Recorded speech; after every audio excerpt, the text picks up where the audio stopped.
بسم اللہ الرحمن الرحیم۔ نیل پالش کا شرعی حکم کیا ہے؟ نیل پالش کو بنانے میں ایسی چیزوں کا استعمال کیا جاتا ہے جو اسلام میں ناجائز ہیں، اسلام ان کو حرام قرار دیتا ہے۔ مثلا نیل پالش کو بنانے میں اسپرٹ کا استعمال کیا جاتا ہے جو کہ شراب کی قسم ہے، الکحل کا استعمال کیا جاتا ہے جو کہ ناپاک ہے، تو لہٰذا ہماری مائیں بہنیں نیل پالش کے استعمال سے گریز کریں۔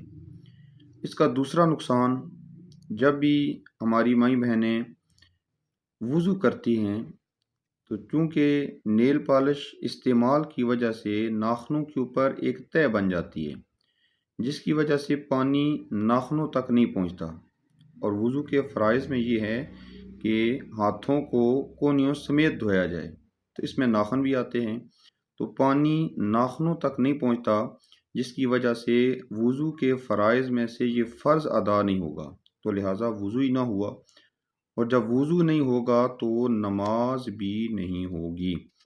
اسی طرح اگر کسی پر غسل کرنا لازم ہے تو ایسی صورت میں وہ غسل بھی نہیں ہوگا، کیونکہ پانی پورے جسم پر بہانا اس میں فرض ہوتا ہے، اور پانی جب ناخنوں کی تہہ تک نہیں جائے گا، پانی ناخنوں کے اوپر ہی رہ جائے گا اور درمیان میں نیل پالش کی وہ تہہ رکاوٹ ہوگی تو غسل بھی نہیں ہوگا۔